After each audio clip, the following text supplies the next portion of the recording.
Hello there, it's Crimescene to Courtroom here. I'm speaking from a secret location. I've just spent the last 14 hours looking at another part of the transcripts. And I took a little break. I was having a couple of pints, actually, of mild. And I was looking at a couple of videos of the Charles Manson murders. It goes back a bit, but I was looking at some old photographs when the Charles Manson family, were on Spahn Ranch. There was like an old movie ranch where they used to do films. There's some old black and white pictures there. And you'll never guess what I spotted. Well, there's a couple of old graves there, so there's a cemetery. I like cemeteries, and I realised that, when you're investigating things and trying to get to the truth of them, there's often a cemetery quite close by. Anyway, I spotted in these old black and white photographs from the 1960s, before the Tate LaBianca murders happened. They're on the Spahn Ranch, and you can see this young girl. There's a young girl in the background. She's just behind Charlie Manson. She's just behind him, and she's got this hat on, but it's a dead ringer for you-know-who, a certain nurse from Chester, from Hereford. It's a dead ringer for her. So she was involved in that as well. I mean, it just keeps coming. It just keeps coming.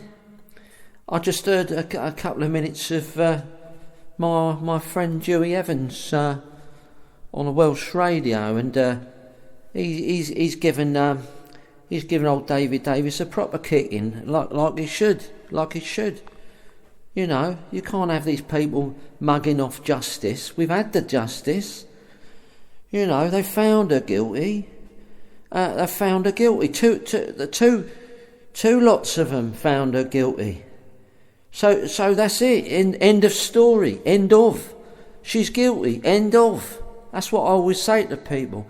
People come up to me with any arguments, even if Dr. Taylor came up to me and he goes, right, he starts talking about Baby O, right? I'll just say, they found her guilty. End of. They found her guilty, end of. That puts it to bed. So we can get back to looking at the transcripts. And I could do another 6-hour live, reading through all the transcripts again. But I tell you what, the Charlie Manson connection is something I did not expect. So we got this sort of triangulation going on. That's a word I've just recently learned.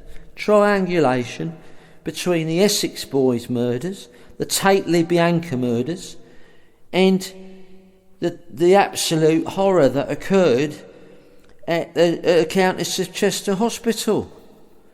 And they're all connected up. So I'm going to do a live about that, probably tomorrow. I'm going to have a little lie down in a minute. I'm going to get out a picture of Dr. Sandy Bowen, and I'm going to crack one off over that as well, because I love these people. They turn me on. So anyway, I'll leave it there, and I've also got another level of membership you can try. So you've got silver and diamond, and now we've got platinum membership, which is only £23.99 a month, and for that you actually get to do a personal one-on-one Zoom with me, and I can actually show you bits of the transcripts. I'll actually wave it in front of the screen so you can look at them like that. And that'll be good, won't it? So get yourselves there and buy me a coffee. Don't forget to buy me a coffee. I'm gagging. I'm spitting feathers for a coffee. So buy me a coffee, you mugs. I mean, my lovely subscribers. And God bless you and love you.